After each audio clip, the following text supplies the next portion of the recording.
there's a part of me that feels deeply embarrassed to turn the camera on and get in front of it today, and embarrassed that I am processing, working through some stuff from my life that is super old. If it was in a trunk, it would be super dusty and faded and yellowed, paged junk that I've lived with, carried around, but haven't really dug into processing. So it's with some trepidation that I get in front of the camera to talk about these things. But primarily it's what I did with my Ivy League education. So in certain pockets of the world, people are aware of this Ivy League set of schools. Let's see if I can get them all. Harvard, Dartmouth, Yale, Brown, Princeton, Columbia, University of Pennsylvania, and Cornell. I got them. There's 8 Ivy League institutions that are revered within certain circles, and I was highly privileged to have the opportunity to go to one of those Ivy League schools. Unfortunately, I didn't do well in college. Fortunately, I didn't try very hard. You see what I'm saying? So I get to soothe myself by saying, sure, Chris, you didn't do a great job in college, but you didn't really try. And there were parts of me that were active, certainly through that experience, that were saying, like, don't try. This isn't going well. Don't try. And you won't do well. And then you'll be able to say, like, yeah, well, I didn't try. But it was devastating, actually, to my sense of self. 4 years that I just blundered through academically. I have the diploma hanging on the wall. It's one of 2 diplomas that I have. It has a 2.04 GPA attached to it. I was 1003 out of 1005 in my class. And since I've been acknowledging that, I'm like, who was 1004 and who was 1005? Hey, if you're out there, I feel you. Also, who was 1000 and who was 952 and who was 751? Who was 356? Like, how are they feeling? How did they feel coming out of that college experience?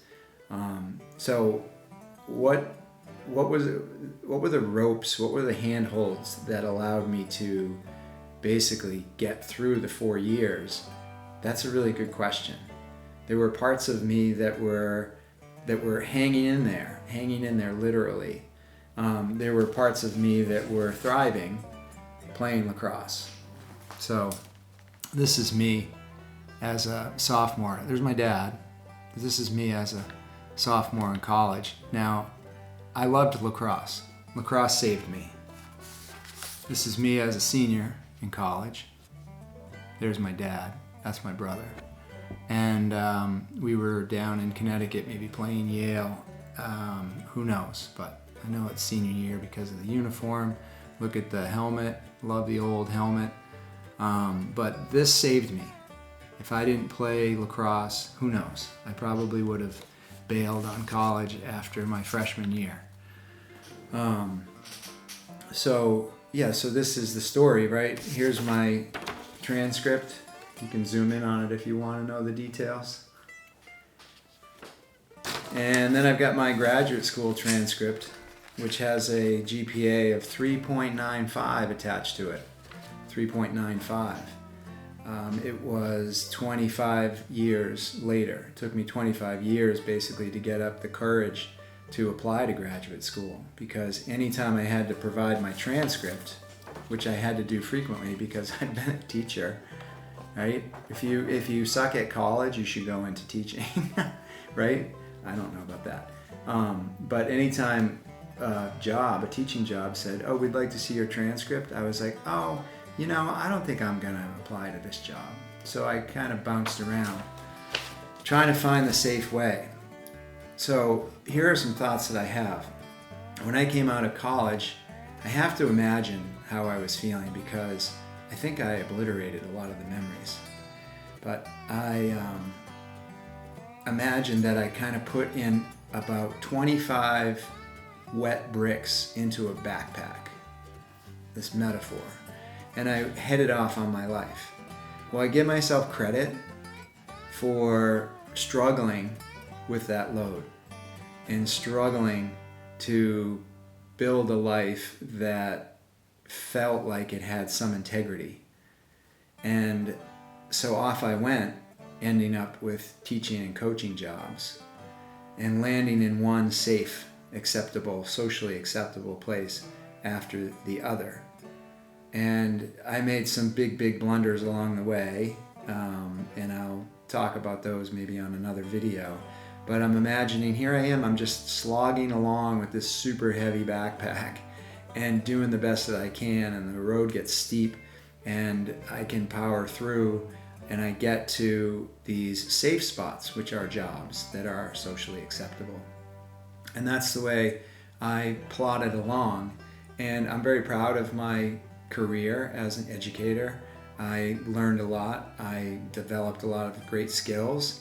I had the opportunity to do a lot of really cool things and be involved with outdoor programming, teach a bunch of different courses that I basically had to teach myself. So I got a C in chemistry in college, but I went on to teach chemistry in high school for 20 years. So I had to teach myself chemistry, and that was hard, but I did it, and I kind of had to slog around those bricks. So the point of it is now I'm trying to unload those bricks. So if we use Richard Schwartz and his internal family systems, you could think of those bricks literally as the burdens that I've been carrying around. And I basically would like to unburden at this point. And again, circling back to, I'm sort of embarrassed I've waited this long. So this was 40 years ago.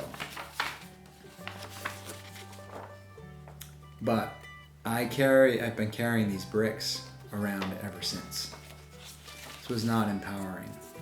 In fact, the diploma that's on the wall here just kind of sat tucked away for a long time. Actually, it was curled up in a little scrolly cardboard thing, and eventually I took it out and framed it. But it sits as a sore spot for me. Sometimes I want to take it down. And it sits next to my graduate school diploma, which has a totally different set of emotions attached to it. So, what's the purpose of sharing this?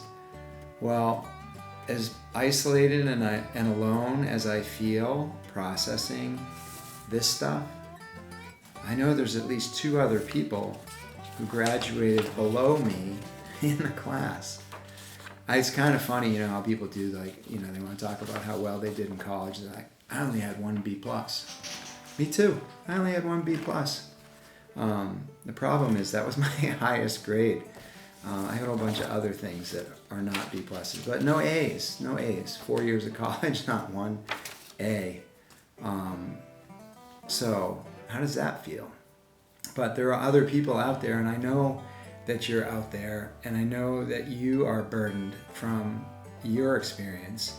It's really easy for me to assume that socially everybody is crushing it and just killing it, and that everybody that I walked around that Ivy League campus with was getting the 4.0s and killing all of it and just doing super well, and they've gone on to lead lives powered by this awesome academic performance. And that wasn't my experience. So I do feel good about the life that I've led up to this point. There's certainly lots of bumps along the road, and I certainly have not yet been able to live my authentic life, my full and authentic life, because I've been burdened by this backpack full of heavy bricks. And trust me, I have clunked in some other heavy bricks along the way, associated with probably these parts of me that are trying to get by, trying to be okay, trying to feel safe. So that's a story for another time. But this story is really just to say, hey, I feel alone and isolated in this world of college terribleness. And I know I'm not alone. And that means that if you feel alone, that you're not alone. So, hey, why don't we all get together and help each other unburden? That's what I'd like to do. I'd like to find a community of people that are ready to open up and say, hey, you know what, my life's not perfect, and here are the ways that I've been burdened, taken on burdens in my life, and I want everybody to feel encouraged that you can actually unburden. And it's not too late. It's never too late. So join me. I don't know what that means, but let's connect and let's talk. This is not a business promotion. This is just me getting on and sharing something personal. And if it resonates with you and you feel like you want to partner up and work on unburdening together, then let's get a group going. Group of 2, group of 20. I don't know. Let's do it together. I know you're out there. So, thanks for listening.